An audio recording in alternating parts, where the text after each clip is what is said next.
Bonjour, vous écoutez bien la confiture confinée, je suis Sébastien, je suis avec Guillaume. Bonjour à tous. Alors, on a compris la méthode maintenant, hein, on est chacun devant notre ordinateur avec un drap sur la tête, C'est puisque ça, exactement. confinement oblige, on ne peut pas être face à face. Mais ça ne nous empêche pas d'apprendre des trucs et de vous les transmettre à notre façon, parce que n'oubliez pas, la culture c'est comme la confiture. À un moment, il va falloir la sortir du pot.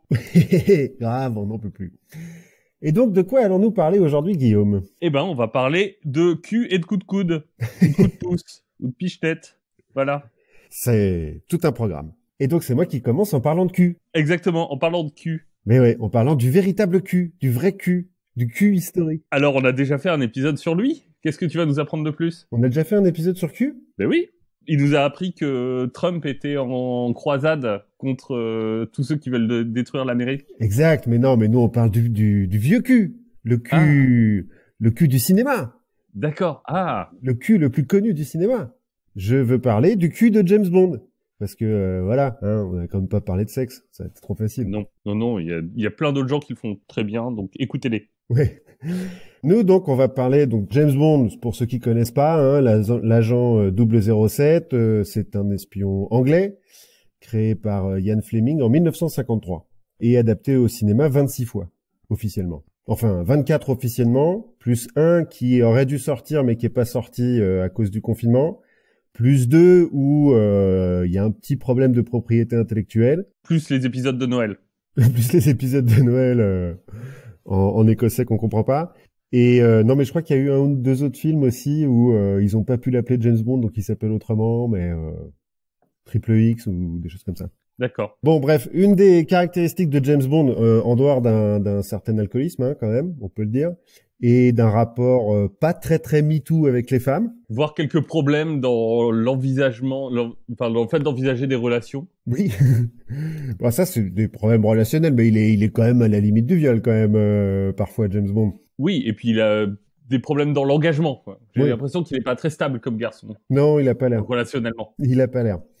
Mais donc, une de ses autres caractéristiques, c'est d'utiliser des gadgets. Oui, Gadgets qui lui sont fournis, donc, par Q.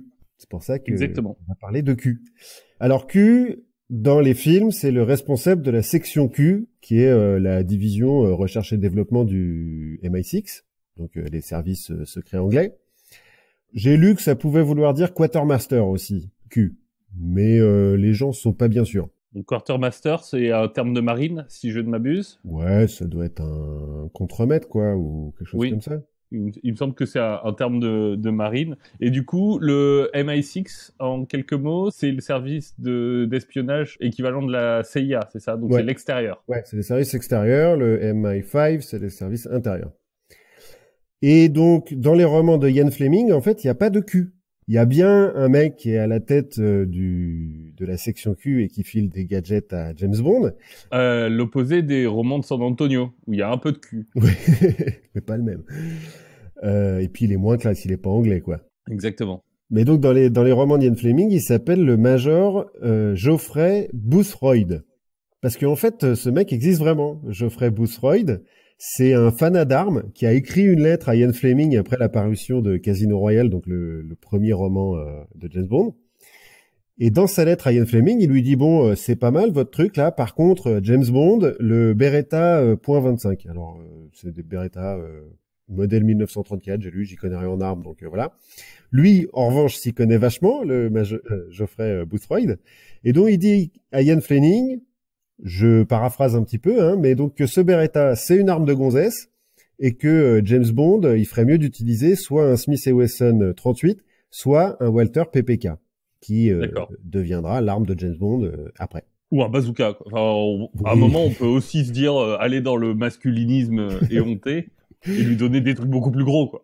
c'est vrai. Bon, après, j'ai jamais lu les romans de Ian Fleming. Je sais pas à quel point James Bond se balade en ville avec un tank ou à des voitures avec des sièges éjectables.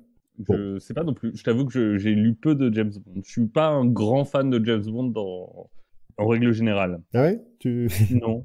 l'espionnage comme ça. Il n'y a pas que Ian Fleming qui a écrit des romans de James Bond, il y a d'autres mecs qui ont repris le truc, qui eux ont mis Q, puisque Q apparaît dès le premier film de James Bond, James Bond contre Dr No, et d'ailleurs il lui donne un Walter PPK en lui disant tenez votre nouvelle arme de service. Mais donc en dehors du Major Boothroyd là, il y a un vrai mec qui a inspiré Ian Fleming, parce que Ian Fleming pendant la Deuxième Guerre mondiale, il a travaillé pour le SOE, le service d'opération extérieure, voilà le renseignement militaire anglais. Dont on a un peu parlé déjà dans un épisode précédent et qui était très très ingénieux. Oui, et c'est un peu la même chose dont on va parler. D'ailleurs, on va faire une petite référence à ce que tu nous avais dit. Et donc, Ian Fleming, quand il travaille avec le SOE, il rencontre un mec qui va lui inspirer le Major Boothroyd ou plus tard Q, un mec qui s'appelle Charles Fraser Smith. Et c'est de lui dont on va parler aujourd'hui. Alors Charles, il est né en 1904 en Angleterre. À 7 ans, il devient orphelin et il est placé dans une famille de missionnaires chrétiens du Hertfordshire. D'accord, Dickens quoi. Ouais, un peu. C'est au nord de Londres, Hertfordshire. Bon. Apparemment, il est très mauvais à l'école. Enfin, c'est un cancre un petit peu. Sauf pour les sciences et le bricolage. Pas mal déjà. Oui, pour un cancre, c'est déjà ça. Après l'école, qu'il arrête assez tôt, hein, donc du coup, il fait des petits boulots un peu à droite à gauche, Dickens, et il prend le relais de sa famille d'adoption et il devient missionnaire chrétien au Maroc. D'accord. Une fois arrivé au Maroc, il se rend compte que pour mener à bien sa mission, puis pour aider la population, parce qu'en tant que missionnaire, t'es quand même un peu obligé censé aider la population, il se rend compte qu'il leur manque plein de trucs, et donc dont des armes. Dont des armes. Non, pas des armes. Non, enfin alors, j'ai pas les détails vraiment de ce qu'il a fabriqué au Maroc, mais il semblerait que il a bricolé plein de trucs à partir de tout et n'importe quoi. Oui, pas des armes, genre des mines antipersonnelles. Non, on peut supposer plutôt que c'était, je sais pas, des pompes à eau, des trucs qui servent vraiment des gens, quoi.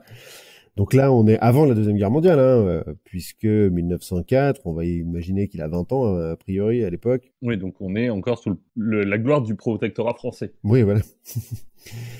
Donc il bricole plein de trucs là-bas, et il se fait ses expériences et tout, c'est pas mal. Et en 1939, déclaration de guerre oblige, il rentre en Angleterre.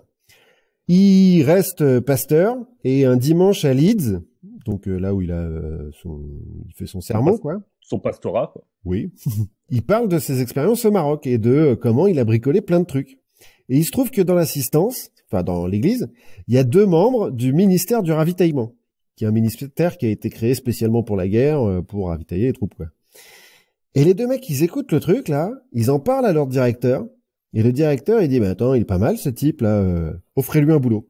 Et donc, ils vont revoir Charles Fraser Smith, et ils lui disent, est-ce que ça te dit de travailler pour la couronne, quoi, et de devenir un héros? Plutôt que d'essayer de sauver des âmes, est-ce que ça te dirait pas plus de tuer des gens? Non, pas de tuer des gens, mais de travailler pour le ministère du ravitaillement. Le mec dit, ouais, ok, pas de problème, je fais ça. Et donc, officiellement, il va être engagé comme fonctionnaire au département des vêtements et textiles du ministère du ravitaillement. Mais en réalité, il va travailler pour la section 15, c'est-à-dire la section camouflage du SOE, donc le service secret de l'armée anglaise. D'accord. En fait, tous les jours, il va prendre un train de son petit pavillon, on va dire, dans le Hertfordshire, parce qu'il est retourné dans le Hertfordshire, pour aller à Londres, dans le bâtiment du ministère du ravitaillement, et il a un petit bureau dans ce truc-là, qui communique avec le bureau de la section 15, le bâtiment de la section 15 qui est juste à côté, et donc il va travailler à la section 15. Et au ministère du ravitaillement, il a une secrétaire et il a un patron qui ne sauront jamais ce qu'il fait pendant toute la guerre. C'est la beauté de l'administration. Ouais. C'est que c'est possible que pendant 5 ans, ton patron ait aucune idée de ce que tu fais. Voilà, et il pose pas de questions. On leur a peut-être dit qu'il fallait pas en poser, mais il pose pas de questions. Oui. Et donc pendant 5-6 ans, il peut travailler à aider le SOE et donc les espions anglais. Donc sa première mission, par exemple, c'est de fournir aux agents du SOE sans uniforme de l'armée espagnole. Parce que l'Angleterre craint que l'Espagne ne reste pas neutre, et donc, dans le doute, il faut des uniformes de l'armée espagnole pour que les agents du SOE puissent s'infiltrer. Oui, et puis j'imagine qu'il y avait aussi un certain hub de communication dans le coin. Comme on n'était pas directement sous l'emprise nazie, on pouvait un peu espionner par là-bas. Ah bah oui, tous les pays neutres, de toute façon, sont des nids d'espions. Oui. Comme OSS 117 nous l'a appris. Et donc, il a un exemplaire d'uniforme et il faut qu'il les reproduise de la même façon. Donc, il fait une commande de tissu, je cite, épais, rêche et bas de gamme, à un fabricant anglais. Parce que le problème, c'est ça, c'est qu'il peut pas faire importer du tissu d'Espagne, hein, parce que sinon c'est un peu grillé, quoi. Sauf que le fabricant anglais patriotique se dit, allez, je vais lui faire un tissu de meilleure qualité, et puis c'est bon, ça sera pour pour la reine, quoi, le fric que je vais perdre. Mais Fraser Smith, il est un petit peu, il a le sens du détail, quoi. Bah oui. Il va faire 3 allers-retours avec le mec avant d'avoir le tissu qui va bien, c'est-à-dire le tissu bien rêche et bien bas de gamme comme il faut. Et en fait, j'irais pas d'avoir l'air un peu trop smart dans. Ouais, c'est ça. Dans ton uniforme. Et c'est marrant parce que dans tous les trucs qu'il va fabriquer et dans toute cette période-là, il va se battre un petit peu contre le côté anglais. Il faut être propre sur soi et tout. Faut que tout soit propre, machin. Parce que encore une fois, il a le sens du détail. Et c'est pas lui qui va risquer sa peau en Espagne derrière les lignes ennemies ou quoi, mais il veut pas que les mecs qui aient risqué sa peau la perdent à cause d'un détail, quoi. Oui. Donc quand il s'agit de vêtements civils, parce que faut aussi se rappeler que bon déjà c'est la guerre, mais à l'époque c'est pas la mondialisation, donc un t-shirt anglais et un t-shirt allemand, belge ou espagnol, c'est pas les mêmes. C'est pas du H&M qui vient du Bangladesh. Oui. Donc si tu veux envoyer un mec en Europe continentale, il faut qu'il ait les vêtements qui ressemblent aux vêtements du pays où il va. Oui, donc il va se faire une petite garde-robe. Ouais, voilà. Au début, il fait un peu le costumier. Donc, il prend des magazines des pays où il va, il fait des puces, il contacte des réfugiés des pays qui l'intéressent pour leur prendre leurs vêtements, ou il va directement aux objets trouvés dans les gares et dans les aéroports pour se servir, en fait, pour prendre des valises, quoi. Ouais. On peut même supposer qu'il a piqué des valises dans les aéroports, même avant qu'ils arrivent aux objets trouvés, quoi. Mais après, il les remplace parce que c'est un mec bien quand même. Donc il les remplace, les valises et les vêtements qu'ils contiennent, par les équivalents anglais et neufs surtout. Donc les gens disent rien. Oui, et puis de toute façon, bon, si t'as perdu ta valise à la gare, oui, ouais, c'est un peu de ta faute déjà. Hein. Déjà, tu dois bien être content de retrouver un truc. Déjà, t'es bien content qu'on te l'ait pas explosé et qu'on t'ait pas affiché devant tout le monde, ouais. Comme maintenant. Mais bon, ça c'est le début, donc quand il fait un peu le costumier. Mais après, il va se mettre à créer vraiment des gadgets d'espions, comme dans James Bond. Par exemple, il va créer des briquets appareils photo. Donc avec des appareils photo miniatures, des briquets genre des hippos, quoi. Ah, déjà à l'époque? Ouais. En fait, il y a une boîte allemande qui fait des appareils photo miniatures, et c'est la seule, plus ou moins, qui fait ça assez petit. Il réussit à en récupérer un, il va voir une boîte anglaise et il leur dit, voilà, je veux que vous me fassiez la même chose, mais plus petit. Et ben les mecs lui trouvent, lui font, et lui il met ça dans un briquet. Et ces photos, ces briquets appareils photo, ils vont vraiment servir. Il y a des photos connues des missiles V1 qui étaient basés en France. Oui. Bah, elles ont été prises avec ces briquets appareils photo. D'accord. Il va créer des porte-cigarettes longue vue. Alors, ok. On doit pas y voir terrible là-dedans, mais bon, porte-cigarettes, c'est les grands trucs pour mettre la cigarette au bout, quoi. Oui, je vois. Il va créer des lacets de chaussures scie Gigli. La scie Gigli, c'est une scie à ruban assez fine, en fait, ça c'est juste un câble, quoi, qui permet de trancher des os de façon précise. D'accord. Ou c'est un peu la corde de piano pour étrangler les gens dans Hitman, par exemple. D'accord, mais c'est pas, ça te sert pas à scier des barreaux, quoi. Si, l'idée c'est de pouvoir scier des barreaux avec, ou de tuer ou des gens. Quoi. Voilà. S'il y a quelqu'un derrière le barreau, bon. Bah c'est son problème, il a qu'à pas se mettre là, quoi. Voilà. Pas de bol, c'est la guerre. C'est la guerre comme la guerre. Il va créer tout un tas de trucs, enfin d'objets de la vie quotidienne avec des compartiments secrets. Donc des pipes, des stylos, des brosses à cheveux, des rasoirs, des lampes torches, où en fait c'est une des piles qui creuse. Et à chaque fois, parce qu'il a le sens du détail, la pipe par exemple, on peut l'utiliser. C'est-à-dire que tu peux fumer la pipe sans abîmer ce qu'il y a dans le compartiment secret, parce qu'il a recouvert le compartiment secret d'amiante, qui résiste au feu. Bon, qui donne le cancer aussi, mais ça c'est un autre problème. Oui. On s'en fout. En plus, on le savait déjà à l'époque. Ouais, mais à la guerre comme à la guerre, donc voilà. Oui, c'est ça. Non, en fait, j'imagine que c'est juste que si t'es vraiment, vraiment dans la merde et que les mecs commencent à se poser des questions, tu peux... Oui, tu peux fumer, mais t'es pas... Oui, tu fais pas... Ça ne va pas devenir une habitude. Il faut espérer que non. Il va créer aussi des boutons de veste dans lesquels il y a des boussoles ou des explosifs. Ah, les fameux boutons explosifs. Voilà, parce que ça peut servir. Il va faire du sabotage aussi. Il va créer du poêle à gratter, qui va envoyer dans une entreprise française qui fabrique des gilets de sauvetage pour les U-boats, en leur disant, mettez ça dans les doublures. C'est du sabotage à pas cher. C'est bien. Ouais, et puis bon, je sais pas si c'est hyper efficace, mais c'est juste chiant. C'est juste chiant. Non, mais il y a des petits trucs comme ça qu'il a fait, c'est juste chiant. Et puis toujours le sens du détail. Par exemple, les brosses à cheveux dans laquelle il y a un compartiment secret. Pour les mecs qu'il va envoyer en Allemagne, en fait, il utilise une brosse à cheveux qui a été prise sur Rudolf Hess, qui était un haut placé nazi, qui en mai 1941 a atterri en Écosse. Petite virée en Écosse, ouais. Voilà. Avec, alors de ce que j'ai compris, on sait pas très bien pourquoi, si c'est pour effectivement négocier un truc ou si c'est pour passer à l'ennemi. Alors de ce que j'ai compris, mais en fait c'est une vraie histoire enfin l'histoire de Rudolf Hess, c'est un peu une sorte de Don Quichotte, quoi, de mec qui prend des risques inconsidérés pour quelque chose de fondamentalement débile. Ouais, voilà. Et qui du coup se fait arrêter, quoi. Ouais, c'est ça, c'est que en fait, je crois qu'il part en Écosse pour essayer de négocier une paix séparée avec les Anglais et du coup pas avec les Russes. Et que donc bon, il s'écrase, il arrive à atterrir, mais il se fait choper. Donc à l'époque, c'est quand même le numéro 2 il a perdu un peu de pouvoir, mais c'est à l'époque le numéro 2 en titre du parti nazi. Et donc il se dit bon, bah, il y a quand même un truc, sauf qu'il le fait sans en parler à Hitler. Ouais, c'est ça que je comprends. Mais bon, en tout cas, il avait une brosse à cheveux dans ses bagages et elle a servi à Charles pour filer des brosses à cheveux conformes aux espions du SOE. Toujours sens du détail, sur les portes-cigarettes là dont je parlais, il y a des taches de nicotine. Parce qu'elles, pour le coup, ils sont pas utilisables hein, pour qu'il y ait une longue vue dedans. Bon. Mais elles sont quand même tachées comme si elles avaient vraiment servi. Pour éviter que les Allemands découvrent les compartiments secrets, il les fait visser à l'envers. C'est-à-dire qu'il met le pas de vis dans l'autre sens. Au lieu alors je sais jamais si tu dévises de droite à gauche ou de gauche à droite, mais bon, en gros, c'est l'inverse, quoi. D'accord. Parce qu'il compte sur le fait que, je cite, l'inflexible esprit allemand ne pensera jamais à dévisser un truc dans l'autre sens. Il semblerait que ça ait marché un peu, en tout cas. Bon, après tout, pourquoi pas, hein. Ouais. Je pense que ça marche 2-3 fois jusqu'à ce qu'il y ait un mec qui se fasse choper, quoi. Après, oui, ça marche plus. Il travaille aussi pour le MI9, donc qui est la division sauvetage et évasion des services secrets anglais. Donc en gros, leur but, c'est juste d'aider des prisonniers de guerre à s'évader et ensuite de leur permettre soit de traverser les lignes, soit d'être récupérés par la résistance. Et en gros, au MI9, ils ont déterminé qu'un soldat en territoire ennemi ou un prisonnier qui vient de s'échapper, ce dont il a le plus besoin, c'est d'une carte, d'une boussole et de la bouffe.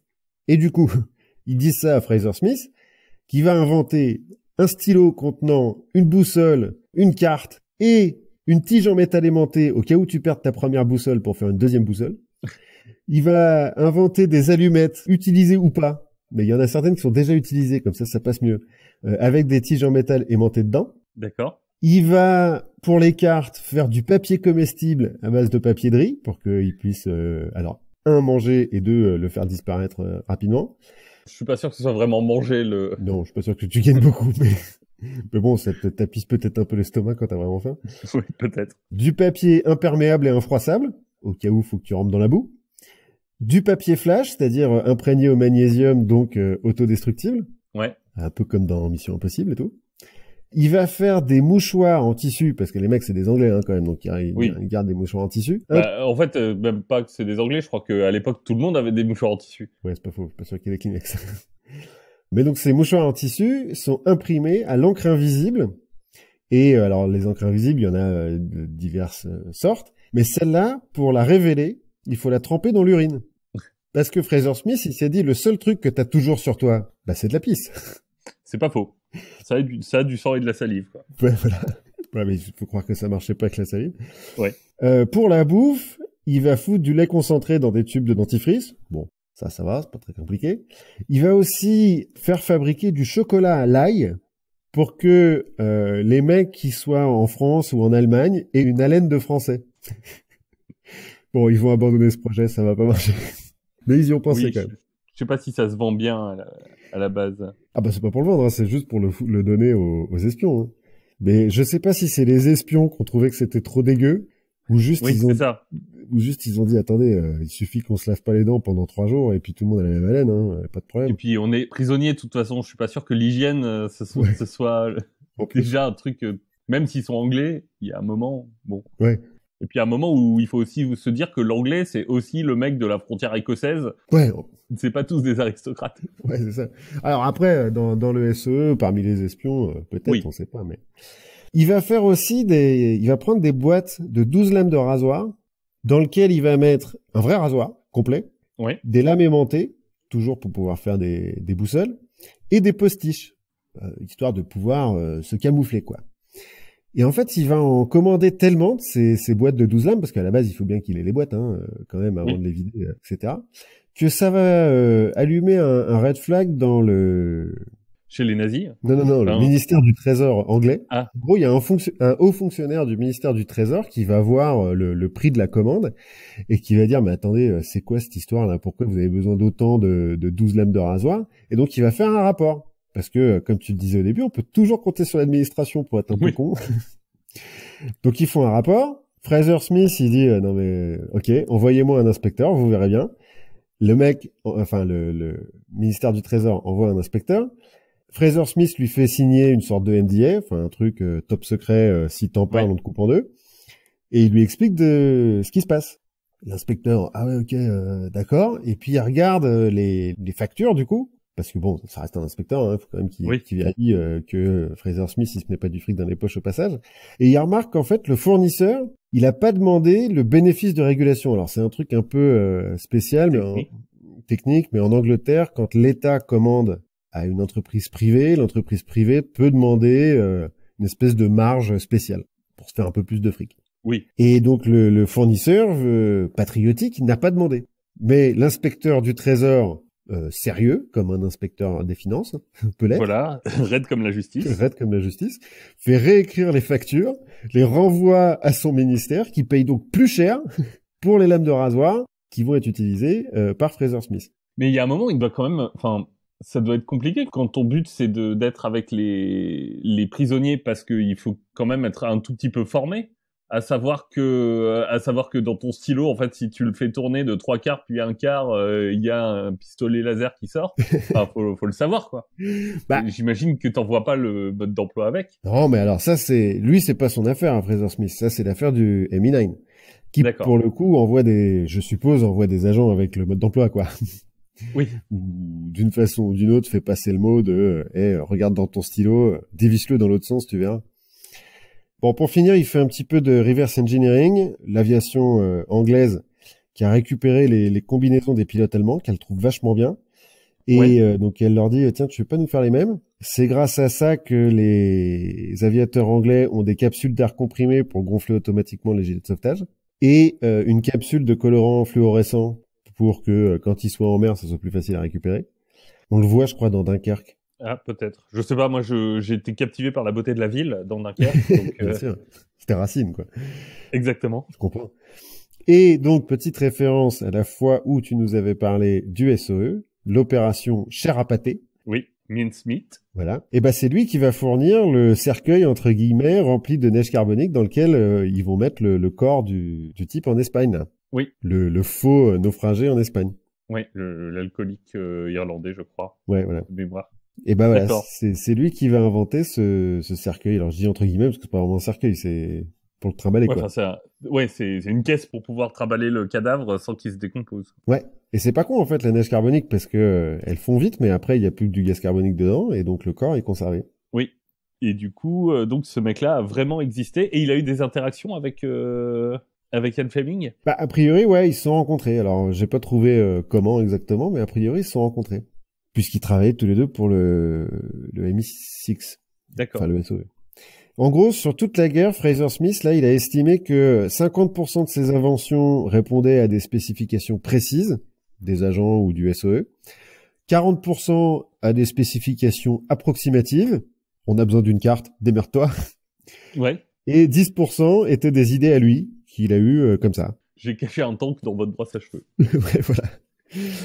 Et une fois la guerre finie, il a acheté une ferme dans le sud-ouest de l'Angleterre et il est resté fermier toute sa vie. D'accord. Dans les années 70, il y a ses enfants qui lui ont dit « Attends, tu veux pas écrire quand même tout ça parce que t'as des histoires incroyables à raconter ?» Donc il a écrit 2 ou 3 bouquins sur son expérience, après avoir demandé au MI6 s'il avait le droit, hein, quand même. Oui. Et il a donné tous les royalties à des œuvres de charité. D'accord. En fait, c'est un mec de devoir, quoi. Ouais, grave. Et qui a fait ça pendant 5 ans, et après il a fait « Ok, c'est bon, je m'arrête. » J'ai fait ce qu'il fallait que je fasse, j'ai rendu service, maintenant, c'est le temps des autres. Ouais, voilà. Il y a un musée qui a été fait sur lui, enfin où il y a plein de ces petits gadgets qui ont été rassemblés. Et lui, il dit ouais, bon bah ok. Après les années 70, après qu'il ait écrit ses bouquins là, à chaque fois qu'il y a un film de James Bond qui sort ou qu'il y a un bouquin d'espionnage qui sort, il y a un journaliste qui vient lui demander qu'est-ce que vous en pensez. Bah il critique de temps en temps, il dit alors dans les diamants sont éternels, je crois, à un moment James Bond utilise des balles de golf. Oui. Je sais pas trop quoi dedans. Et Fraser Smith, il dit ah bah non, mais ça marche pas parce qu'elles sont trop lourdes ces balles de golf. Donc ils peuvent pas s'en servir pour vraiment faire du golf. Donc ça marche pas. C'est nul. Ouais. Et puis il y a pas grand monde qui fait du golf en dehors de l'Angleterre à cette époque-là. Enfin, je sais pas, peut-être sûrement. Ah si, ça commence à se démocratiser mais. Enfin voilà, c'était l'histoire du vrai cul. D'accord, un cul qui est beaucoup plus réjouissant que le QAnon dont on a parlé. Oui, grave. Et qui existe vraiment. Bah qui a existé, il est mort en 1992. Mais donc, comme il est né en 1904, ça veut dire qu'au début de la guerre, il a 35 ans en plus. Hein. C'est pas... Il est pas vieux, C'est pas un quoi. perdreau de l'année, ouais. Ouais. Mais bon, après, c'est juste le moment qui fait que certains se disent il faut que j'agisse. Ouais. Et qui sont pas motivés par autre chose que juste le besoin de rendre service. Ouais, le patriotisme. Enfin, je dis il est pas vieux parce que dans les films James Bond, c'est le même acteur qui a joué Q de 1963 à 1999. Et comme moi, j'ai surtout vu les James Bond récents, l'acteur qui joue Q est toujours vieux. Mais en fait, le vrai Q ne l'était pas. Oui, d'accord. Moi, je sais pas, j'ai que Moonraker comme référence. Ah ouais? Non, c'est pas vrai. Mais en fait, j'ai pas de souvenir d'un James Bond en entier, donc je sais pas. Ils sont un peu tous pareils, hein, quand même. Oui, j'imagine. Mais je pense que c'est des codes et une certaine histoire familiale avec les films de James Bond font que je sais pas, ça n'a jamais été au menu de mes soirées d'enfance. Ouais, bon. C'est pas tous des films incroyables, hein. Non, j'imagine. Très bien. Et ben moi, j'avais envie de parler. Je suis en train de lire plein de trucs qui continuent un peu des discussions qu'on a déjà eues autour de la psychologie comportementale. Mm-hmm. Et du coup, je voulais parler un peu de ce qu'on appelle un nudge. Alors, un nudge, en français, il n'y a pas vraiment de bonne traduction. Enfin, de traduction officielle, en tout cas. On garde le mot anglais quand on en parle en français. On pourrait traduire ça par un coup de pouce ou un coup de coude ou une pichenette, enfin un petit truc qui réoriente un peu. Qui fait pencher la balance, quoi. Qui fait tomber les dominos. Un peu. En fait, la définition officielle, je vais citer, n'importe quel aspect de l'architecture d'un choix qui altère le comportement de manière prévisible, sans interdire d'options, ni changer les avantages économiques. Ok. Alors, tu vas nous l'expliquer un petit peu, ça, parce que je vais l'expliquer. Juste pour info, c'est une définition qui vient d'un bouquin qui est sorti en 2008. Donc, c'est quelque chose qui est relativement récent, même si c'est des choses qu'on a en tête depuis très longtemps. Mais c'est un bouquin qui est sorti en 2008. En français, il s'appelle Nudge, la méthode douce pour inspirer la bonne décision. Donc, de Thaler et Sunstein. Thaler, il recevra en 2017 le prix de la Banque de Suède en mémoire d'Alfred Nobel d'économie. Donc pas prix Nobel d'économie, puisqu'il n'y a pas de prix Nobel d'économie. Exactement. C'est le prix Nobel entre guillemets. Donc en fait, qu'est-ce qui est important dans cette définition ? Donc l'architecture d'un choix, c'est-à-dire que en gros, c'est un élément qui est présent quand on doit prendre une décision. On suggère que ce nudge, il doit l'altérer de manière prévisible. C'est-à-dire que derrière, il y a une notion quand même on fait des expériences, on teste et derrière on peut modéliser un peu son effet. C'est pas quelque chose qui va changer les choses, mais on sait pas dans quel sens. Et surtout, ce qui est important, c'est que ce soit sans interdire d'options ni changer les avantages économiques. Quand on parle d'avantages économiques dans le cadre d'une prise de décision, c'est en gros sans changer les conséquences du choix. Est-ce qu'on va économiser de l'argent, par exemple, ou est-ce qu'on va faire un bon investissement, ou... Enfin, quand on dit économique, c'est l'économie du choix, quoi. En fait, c'est pas forcément de l'argent. C'est pas, est-ce qu'on risque plus d'années de prison? Par exemple, ça fait partie de l'économie d'un choix. C'est, est-ce que est-ce que je vais m'attaquer à cette banque? Bah, peut-être que si tu montes les peines, peut-être que, et encore ça, on n'en est pas sûr. Enfin, c'est un autre débat d'un bouquin très bien que je suis en train de lire. Donc peut-être que je vous en parlerai un jour. La prochaine fois, on parle prison et peine de mort. Et ben écoute, c'est un bouquin très bien qui parle de malhonnêteté. Ah. Et qu'est-ce qui fait qu'on triche?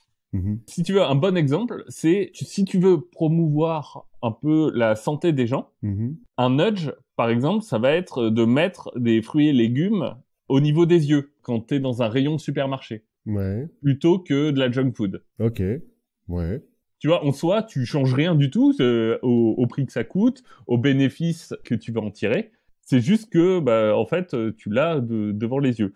Au contraire, si tu dis, bah, moi, je vais bannir la junk food, là, t'es plus dans le nudge. Oui, là, ouais, d'accord. C'est plus interventionniste, quoi. Exactement, puisque tu t'interdis des options. Et en fait, pourquoi je me suis intéressé à ça? C'est à cause d'une question qui restera ouverte et dont on pourra discuter peut-être à la fin de cette petite présentation. Je me suis dit, mais à quoi ça sert cette attestation dérogatoire pour pouvoir sortir de chez soi? Le permis de je fais ce que je veux. Exactement. À quoi ça sert? Pourquoi est-ce qu'on fait ça? Pourquoi est-ce que on demande un papier qui finalement n'engage à rien, qui finalement est quelque chose d'un peu inconséquentiel? Enfin, c'est juste un papier. Aujourd'hui, c'est juste un truc sur ton téléphone. Ouais. Pourquoi est-ce qu'on le fait? Et je me suis demandé, est-ce que c'est pas quelque chose qui est un peu de l'ordre du nudge? Ouais. Alors, on pourra en discuter. Moi, j'en suis pas complètement sûr parce que effectivement, on change un peu les avantages économiques de ton choix. Le choix, c'est est-ce que je sors ou pas, hein, globalement. Oui, ou est-ce que je risque de prendre une prune ou pas? Parce que tu peux sortir sans attestation, mais du coup, tu prends un risque. Bah, exactement, c'est ça, c'est qu'on dit tu peux sortir, mais du coup, il faut que tu aies une attestation. Donc, je sais pas si c'est vraiment un nudge. Comment ça marche, le nudge? Alors là, on va se tourner vers un autre prix de la Banque de Suède en mémoire d'Alfred Nobel d'économie, qui est Daniel Kahneman. Donc lui, c'est un petit peu avant Thaler, qu'il l'a eu en 2017. En gros, il va partir d'un constat qui est que les gens agissent parfois contre leur volonté. Ouais. En tout cas, contre leur intérêt. Ouais. On n'est pas des acteurs complètement rationnels dans une économie ou dans nos prises de décision. Parfois, on fait des choses qui sont objectivement mauvaises pour nous. Ouais. On fume, par exemple. On fume, voilà, exactement. Ou bah tu vas t'acheter de la junk food plutôt qu'un fruit, qui en soi, bah c'est juste une mauvaise idée. Non, j'allais dire que la junk food, ça parle à ton cerveau reptilien, tu vois, un truc comme ça. Bah, en fait, lui, il part d'une théorie qui dit qu'en fait, alors là aussi, j'évoquais les choses avec Adrien, notre professeur de neurosciences de la dernière épisode, qui disait attention parce que les sciences sociales sont généralement pas basées sur la physiologie du cerveau. Donc lui, il va dire qu'il y a deux systèmes de décision, mais il les ancre pas dans le cerveau. En gros, il dit qu'il y a deux systèmes. Le système 1, c'est un système de prise de décision qui est ultra rapide, qui relève de l'automatisme et qui est très influençable par les conditions. Ouais. T'es dans une situation, tu la connais, donc t'agis toujours de la même façon parce que tu sais que c'est la bonne façon d'agir. Okay. Le système 2, c'est un système de réflexion qui est plus long, qui est conscient, où tu vas te confronter, en fait, à tes buts en tant qu'individu et à tes motivations. Ouais. Donc en fait, t'as ces deux systèmes qui sont un peu en concurrence. Et quand t'es dans une situation qui est très complexe, que tu peux pas vraiment comprendre facilement, ou qui demande une mobilisation cognitive hyper forte, plein de signaux dans tous les sens, tu sais pas trop quoi faire, ou que t'as une pression dans le temps, bah tu vas plutôt t'orienter vers le système 1, ton système qui est rapide, automatique. Ouais, tu décides à l'impulsion, quoi, presque. Voilà, exactement, c'est ça, c'est la décision impulsionnelle qu'on prend souvent, et enfin, en tout cas, moi, ça m'arrive d'aller dans un magasin en ayant une bonne idée de ce que je veux acheter, et en fait, il y a tellement de trucs que je finis par prendre autre chose au hasard, un peu. Ouais, ou le truc que tu prends d'habitude, quoi. Genre quand ou le truc que tu prends d'habitude, exactement. Quand il y a trop de choix de goût de glace, tu finis par prendre de la vanille ou du chocolat, selon que tu sois humain ou pas. Exactement. Perso, vanille. Mais... Oui, c'est ça, c'est ce que j'ai dit, humain ou pas. Et le problème, c'est que, du coup, ce système 1, bah, il n'est pas toujours optimal pour nous. Ouais. Parce que il est plein de biais. En fait, c'est des réponses automatiques, mais qui sont finalement basées sur notre propre expérience. Ou sur ce qu'on a vu. Ouais. Donc, en fait, tu vas avoir des biais de taille d'échantillon, par exemple, qui vont jouer. Tu vas avoir des biais d'ancrage, des biais d'affect, suivant si tu reproduis quelque chose que tu as vu quelqu'un que tu considères comme très bien faire. Comme ta première marque de cigarette. Par exemple. Des biais d'imagination aussi. Et donc, l'idée derrière tout ça, c'est d'utiliser un nudge, donc de changer un tout petit peu les conditions qui amènent au choix pour orienter ce choix dans un sens ou dans un autre. Donc en fait, on a globalement 3 grands types de nudge. Le premier, c'est le choix par défaut. Ouais. C'est-à-dire que si quand on te propose un choix entre plusieurs options, on t'en indique une comme étant par défaut, bah, tu as plus de probabilité de choisir celle-là. Ok, ouais. Si tu veux, par exemple, il y a une étude en 2007 de 2 chercheurs qui s'appellent Picher et Katsikopoulos, qui sont partis d'un constat qui est que, en fait, quand tu poses la question aux gens, ils se disent « oui, nous, on veut de l'énergie verte ». Ouais. Dans les faits, c'est pas ce qu'ils achètent. Ouais. Et en fait, ils se sont rendus compte que quand tu proposais différentes options d'énergie, de comment ton énergie est fournie et arrive jusqu'à chez toi, si tu passais d'une option par défaut qui est l'option classique, donc charbon ou nucléaire, en tout cas plus ce qu'on appelle grise, on avait 41% des gens qui disaient non, je veux l'option verte. Et si tu prenais l'option verte par défaut, dans ces cas-là, tu montais à 68%. Ouais, d'accord. Et t'avais, je crois que j'ai plus noté, mais t'es à 60% si t'as pas de défaut. D'accord. Donc en fait, juste en changeant l'option par défaut, tu peux orienter le comportement des gens. Parce que en fait, t'as 2 choses, c'est que bah tu peux ne pas réfléchir quand t'as un défaut qui est choisi pour toi, et 2, ça peut être perçu comme une recommandation. Ouais, j'allais dire que c'est un petit peu comme le problème qu'a eu Microsoft avec Internet Explorer, où c'était le navigateur par défaut, et donc les gens ne faisaient même pas de choix en fait, ils prenaient le navigateur par défaut. Exactement, et c'est pour ça qu'on a des changements par défaut. Le règlement sur la protection des données, le RGPD, a changé les options d'information personnelle par défaut. Ah ouais, quand tu arrives sur un site et qu'il te dit voulez-vous changer les cookies, les paramètres de cookies, et que tu le fais jamais parce que ça te fait chier, quoi. Oui, exactement. De la même façon, la question se pose aussi, mais là comme on arrive dans l'ordre de la réglementation et qu'il y a des points un peu compliqués, je pense on n'est pas tout à fait dans le nudge, c'est le don d'organes. C'est-à-dire que en France, tu es automatiquement éligible au don d'organes, sauf si tu t'es inscrit préalablement sur une liste. Sachant que en France, il y a 30% des gens qui sont opposés au don d'organes, et tu as 300 000 personnes sur cette liste. Ah, parce qu'en fait, la plupart des gens doivent même pas le savoir, en fait. Doivent pas le savoir, ou pas faire l'effort, ou... Ouais. Et donc, bon, t'as des questions de consentement autour de la famille qui font que c'est pas forcément du nudge, mais tu vois, tu peux orienter des choix juste en changeant l'option par défaut. La deuxième façon de faire un nudge, c'est un nudge social. C'est-à-dire que dans ta prise de décision, tu fais pas des prises de décision basées que sur ton expérience, mais tu vas aussi prendre des décisions en fonction de ce que font les autres et leur comportement. C'est-à-dire que à un moment, il y a une publique qui existe où on propose aux gens à chaque fois de faire un choix entre 2 objets à commander dans leur panier électronique de nourriture. Et à chaque fois, tu as une option qui est plutôt saine, une option qui est plutôt junk. Et en fait, on se rend compte que si tu mets en dessous une statistique qui dit 70% des gens ont choisi cette option, tu changes rien à l'économie du choix, mais en fait, tu vas orienter les gens vers cette option. Ah ouais, c'est la peer pressure, quoi. C'est comme ça que tu commences à fumer aussi, d'ailleurs, parce que tous tes potes fument. Ouais, sauf que c'est de la peer pressure que tu t'auto-imposes, puisqu'en fait, il y a pas de groupe, il y a personne qui connaît ton choix. Ah oui, c'est vrai, t'es tout seul devant ton ordi. Ouais, mais tu sais que les autres font ça, donc tu veux faire pareil, quoi. Exactement. Et tu peux le faire aussi. Il y a une étude qui a été faite. Alors, je ne sais plus si c'est par une boîte ou dans un programme qui s'appelle Zero Power. Qu'ils ont fait, c'est qu'au moment d'envoyer les factures électriques aux gens, ils leur envoyaient leur facture avec une comparaison par rapport aux gens de leur quartier.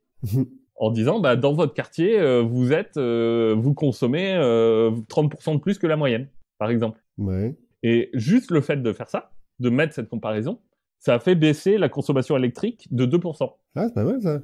Il n'y a pas de peer pressure, il y a rien. Juste, on dit, voilà ce que les autres font. Ouais, et tu dis pas aux autres ce que toi tu fais, parce ça pourrait être pervers si tout le monde connaissait le classement, tu vois. Si on disait, par exemple, vous êtes le 27e plus gros consommateur d'électricité dans votre rue, quoi.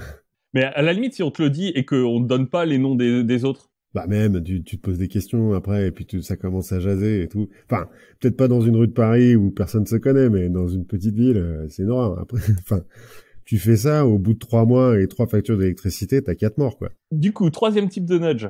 Troisième type de nudge, après, donc, notre choix par défaut, les références sociales. Ce qu'on peut aussi faire, c'est attirer l'attention sur une option en particulier. Ouais. C'est-à-dire que tu vas pas changer les conséquences du choix, tu vas attirer le choix vers quelque chose.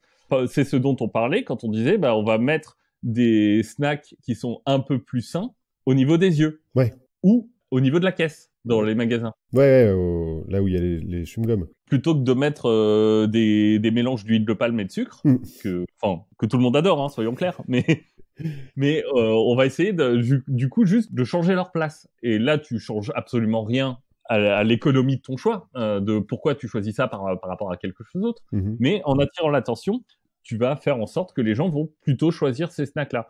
C'est aussi ce qu'on fait, par exemple, quand on rend les poubelles visibles. C'est-à-dire que en soi, ça influe pas sur les conséquences que tu peux avoir de jeter ton papier dans une poubelle ou par terre. Mais le fait de rendre tes poubelles visibles, interactives, ou de dire, alors là on peut aussi rajouter du social par-dessus en disant si la station est propre, c'est grâce à nous tous. Ben, tout ça, ça va orienter les gens dans leur choix. Il y a un exemple qui est assez classique, c'est l'exemple qu'on cite tout le temps quand on parle de nudge, hein. C'est l'histoire des mouches. Des mouches, les insectes? Oui, les insectes. Alors pas tout à fait les insectes, on va voir. Mais là, on est à côté d'Amsterdam, à Schiphol, donc qui est l'aéroport d'Amsterdam. Et qu'est-ce qu'ils ont fait? Dans les toilettes des hommes, dans les urinoirs, ils ont peint des mouches. Ah ouais, j'avais déjà entendu parler de ça. Ils ont peint des mouches et ils se sont rendus compte que ça diminuait de 80% le liquide que tu retrouves à côté des toilettes. Parce que les gens essayent de pisser sur la mouche. Voilà. Parce qu'en fait, ça attire ton attention vers un choix qu'on considère comme idéal. Bah, vers l'endroit où ça éclabousse le moins, quoi, je suppose. Exactement. Et donc, c'est un peu des trucs qui sont pas coercitifs. C'est pour ça aussi qu'on parle de méthode douce, mais qui permettent donc d'influencer tes choix. Et bien entendu, quand on parle d'influencer les choix, on a le business qui s'en empare. Je suis tombé sur un rapport assez court de McKinsey. Donc McKinsey, c'est une grande boîte de conseils en management et en stratégie qui parlait de l'implémentation du nudge au sein des entreprises. Et j'ai retenu 2 petits exemples dans la liste qu'ils donnent que j'ai trouvé intéressant. C'est que à un moment, ils ont dans une usine, alors je crois que c'était une usine allemande, ils ont mis des posters un peu partout dans l'usine avec des paires d'yeux. Ouais. Et ça a augmenté de 35% le suivi des procédures. Ouais, mais c'est dégueulasse ça, parce que c'est un peu l'œil de Moscou, quoi. Enfin. Mais en fait, oui, mais c'est juste un poster. En soi, Ouais, c'est vrai. C'est pas une surveillance. Il y a pas, là encore, tu changes pas l'économie du choix de est-ce que je suis les règles ou pas. Ouais, d'accord. Oui, c'est vrai qu'on les surveille pas vraiment, mais on leur donne le sentiment d'être tout le temps surveillés.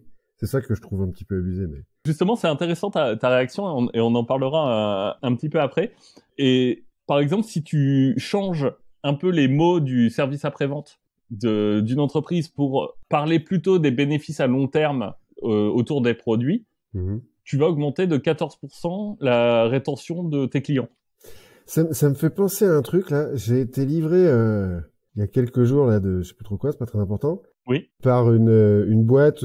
Pas les boîtes traditionnelles UPS, Chronopost, des trucs comme ça.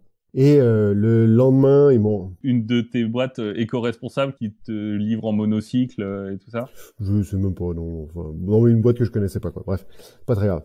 Mais bon, le lendemain, ils m'envoient un texto pour me dire, bon alors, comment ça s'est passé? Veuillez noter votre expérience ou un truc comme ça en cliquant sur tel lien. Moi, je fais pas le truc de notage parce que je trouve que c'est un peu dégueulasse. Et j'ai reçu aujourd'hui, donc ça fait 3-4 jours, un deuxième texto qui me dit « Ah alors, vous avez reçu un paquet grâce à nous, comment s'est passée votre expérience? Nous vous laissons une deuxième chance de noter. » Et parce que nous vous laissons une deuxième chance, genre attention, hein, parce qu'après tu pourras plus le faire. Et ben j'ai presque eu le réflexe de le faire. Oui, mais c'est aussi pour ça qu'on peut te dire, par exemple, nous vous avons envoyé un paquet, la majorité de nos clients sont satisfaits, peut-être pas vous, aidez-nous à nous améliorer. Ouais. Ouais, mais la façon dont tu parles, ça va aussi influer. Après, ça, c'est quelque chose d'assez classique quand tu fais des études, même marketing. C'est la façon dont tu formules la question va forcément influer sur la réponse. ouais, bien sûr. J'ai juste trouvé ça un peu pervers. Nous vous laissons une deuxième chance. Genre, de toute façon, je gagne rien hein, si je fais ça. Donc merci, oui. Mais non. En fait, on parlait du business, mais aussi très naturellement, ça a été utilisé par des gouvernements. Ouais. Par exemple, en Angleterre, on a la Behavioral Insight Team, donc l'équipe de connaissances comportementales qui a été créée en 2010 par David Cameron et qui a lancé tout un tas d'initiatives. Alors, ils en ont lancé plein, je vais pas toutes vous les faire, mais par exemple, ils se sont rendus compte que si juste sur ta déclaration d'impôt, ils rajoutent la mention du fait que la plupart des gens payent leurs impôts, ouais. En fait, ça augmente le taux de recouvrement des impôts. Ah ouais. Là aussi, juste par reconnaissance sociale. Ils ont fait une étude conjointe avec l'Australie où ils se sont rendus compte que si tu changes les timbres que tu mets sur les amendes, en fait, au lieu de timbre standard, tu mets un gros timbre rouge avec écrit « Payer maintenant », t'augmentes de 3% les paiements que tu reçois. Ouais. Si tu mets des yeux sur l'enveloppe qui te regarde. Peut-être. Ça a été aussi utilisé par Obama, qui a pris un des auteurs du bouquin de 2008 dont on parlait au début pour créer une task force aux États-Unis. Ouais. Alors, forcément, il y a eu des critiques. Mais en fait, ce qui est intéressant, c'est que c'est des critiques qui sont un peu que tu as assez bien ressenties. Tu vois, quand je t'ai dit qu'on pouvait faire baisser de 2% la consommation d'électricité, t'as dit « Ah, super !» Ouais. Quand on a parlé de mettre les yeux, t'as dit « Ah, c'est dégueulasse !» Ouais. Ouais. Alors qu'en fait, on utilise exactement le même mécanisme. Oui. Il y a eu une étude là-dessus qui a été faite en 2017, qui est assez intéressante, qui montre qu'en fait, t'es d'autant plus d'accord avec l'utilisation de ces techniques psychologiques que tu es en accord avec le but. Ouais, mais c'est ce que j'allais dire. En fait, l'histoire des usines, là, les yeux dans les usines, en soi, suivent les procédures. C'est notamment les procédures de sécurité. Donc, c'est plutôt bien que les mecs les suivent plus. Oui. C'est juste le procédé qui est un petit peu, qui repose sur le fait qu'on te surveille, quoi. C'est un procédé qui, tu vois, qui te paraît pas débile quand on dit juste, on l'utilise pour faire. Ouais, pour les poubelles dans le métro. Ça. Exactement. Ouais. Et en fait, c'est assez marrant parce que à la fois Cameron et Obama, quand ils ont mis en place ces unités, eux, ils ont été très critiqués. Enfin, en tout cas, ils ont reçu des critiques. Cameron, il a reçu des critiques des gens de gauche. Ouais. Et Obama, des gens de droite. Avec globalement les mêmes arguments c'est de la manipulation. Ouais. Et donc, en fait, t'as quand même un biais derrière. Enfin, en gros, cette étude, elle montre que ton accord ou pas avec l'utilisation de ce genre de technique est quand même très fortement influencé par est-ce que tu es d'accord avec pourquoi on le fait. Et la personne qui le fait, parce qu'en fait, comme Cameron, il est de droite, les mecs de gauche sont contre lui, et puis... Exactement. Ils ont fait la même chose en testant les trucs, en montrant des exemples, mais juste en rajoutant fait par l'administration Obama ou fait par l'administration Bush, et pour voir si les gens étaient d'accord ou pas. Et voilà, quand tu rajoutes fait par l'administration Obama, d'un coup, les gens qui se disent plutôt à gauche deviennent plus d'accord, et les gens qui se disent plus à droite deviennent moins d'accord. Ouais. La critique, elle tourne pas mal autour des conséquences, mais il y a quand même d'autres critiques que tu peux faire. Hein. C'est que globalement, c'est des techniques qui sont pas forcément propices à des changements à long terme. Ouais, parce que c'est ce que tu disais au début, c'est plus le choix impulsif qui est... Exactement, c'est des choix impulsifs qui font qu'ils vont pas rester forcément en toi.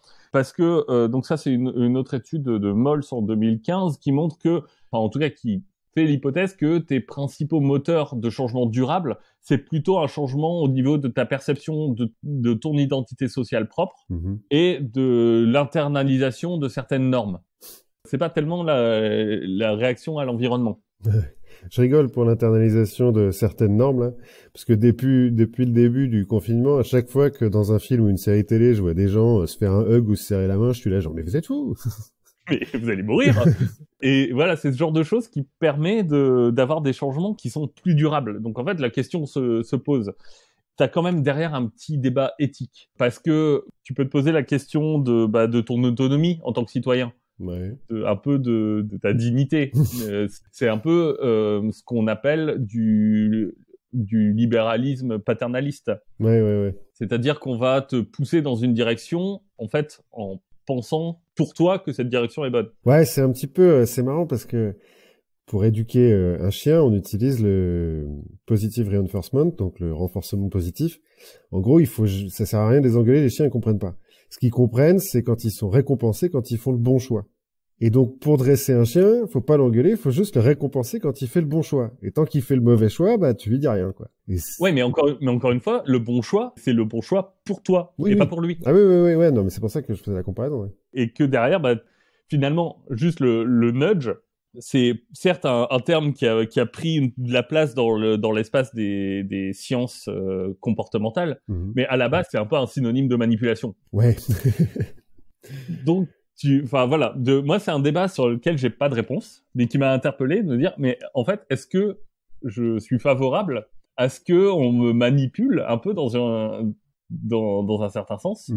Alors, t'as une question de transparence qui existe. Si on te dit, bah voilà, on a fait tel changement pour pousser les gens à, peut-être que c'est un peu moins de la manipulation. Ouais, c'est ça, parce que si on connaît les motivations derrière, si la motivation c'est d'utiliser plus d'énergie verte, a priori, il y a personne qui est contre, quoi. Bah, ou alors tu peux te prononcer pour ou contre. Oui, ouais, si tu le sais, c'est vrai. Voilà, c'est un débat que j'ai trouvé intéressant. Est-ce que tu acceptes de te faire manipuler pour ton bien? Et donc, pour revenir à ce que tu disais au début, les attestations, là, Oui. En gros, le nudge des attestations, c'est ne sortez que si vous avez une de ces raisons pour sortir. Exactement. Et en plus, on te fait réfléchir. Il y a un autre effet qui est pas tout à fait de l'ordre du nudge, mais qui pourrait l'être, qui est en fait, on te fait réfléchir et exprimer de façon consciente la raison pour laquelle tu sors. Ouais. Tu vois, c'est que justement là, je pense qu'il y a un petit truc qui te fait que tu passes justement de ton système 1 où tu te dis bon, j'ai besoin de pain, je sors, à ton système 2 où tu dois il y a un moment où tu dois t'arrêter pour remplir ton attestation. Ouais, et donc vraiment te poser la question, quoi. Voilà, et te poser la question et qu'on te rappelle et te rappeler aussi que bah du coup c'est pas anodin de sortir. Ouais. Donc je sais pas si on peut vraiment qualifier ça de nudge, mais je pense qu'il y a une petite partie de ça qui rentre en jeu. Ouais, c'est possible. Après, je crois que sur les attestations, il y a une histoire un petit peu juridique, quoi. C'est que si en mettant une attestation comme ça, même si c'est toi qui la remplis, toi qui la signes et tu mets ce que tu veux dessus, oui. Ça permet quand même, pour les gens qui l'ont pas, de se faire arrêter, d'avoir un cadre juridique dans leur arrestation. Oui, effectivement. Je suppose. Oui, je pense que ça doit être ça la raison principale. Mais je pense qu'il y a quand même un effet de dire bon bah si tu rembourses, enfin. Non mais si t'as raison. Moi mes voisins ils m'ont emprunté mon chien pour pouvoir sortir après ne pas être sorti pendant 10 jours et ils en pouvaient plus en fait. Et, ils sont venus me voir en me disant on a envie de faire une balade là, on n'en peut vraiment plus. Est-ce qu'on peut prendre votre chien? Bah oui si vous voulez, mais en fait en soi il vaut mieux sortir faire le tour du pâté de maison plutôt que de péter un câble chez soi, quoi. Oui, exactement. La question, c'est juste de dire, d'avoir des sorties qui sont limitées, et donc, comment tu fais pour limiter quelque chose qui est de l'ordre du complètement naturel. Ouais. Non, en faisant réfléchir les gens. Ouais, c'est pas con. Et en disant, bon, bah, réfléchissez, parce que, bon, je pense que le texte en soi, personne ne le lit, hein, mais tu pourrais presque te dire, rajouter des choses derrière. Alors là, on rentre dans les considérations, justement, sur la malhonnêteté et tout ça, mais de rajouter un petit passage au-dessus, où tu dis, bon, bah, vous êtes conscient que quand vous sortez, vous prenez un risque d'être infecté ou d'infecter les autres, et de te faire signer une première fois en haut. Ouais, c'est vrai. Là, c'est vrai parce qu'il est très juridique, le truc. Enfin, moi, les premières, je les ai écrites à la main parce que j'avais pas d'imprimante. Et c'est hyper juridique et ça veut rien dire, quoi, le texte au début. Oui. Donc voilà. Pour moi, la question reste ouverte. Je pense qu'on est à peu près tous convaincus que la manipulation, c'est bien quand elle va dans notre sens. Ouais, voilà. C'est ça. En gros. Et du coup, on va user de toutes sortes de techniques psychologiques pour que vous nous laissiez plein de remarques, parce que c'est important non seulement pour vous, mais pour la nation. 83% de nos auditeurs nous laissent des avis. Et des notes de plus de 4,5 sur 5. Bon, en vrai, en vrai, ne regardez pas le nombre d'avis parce que sinon, ça risque d'être compliqué. Et dans ces cas-là, continuez-vous à utiliser votre influence sociale sur les gens pour qu'ils restent chez eux, pour qu'ils prennent soin de leurs proches. Restez chez vous, restez en sécurité et on pourra bientôt sortir de toute façon. Voilà, on espère, on croise les doigts, on touche du bois et on se retrouve la prochaine fois. À la prochaine fois. Salut. Salut.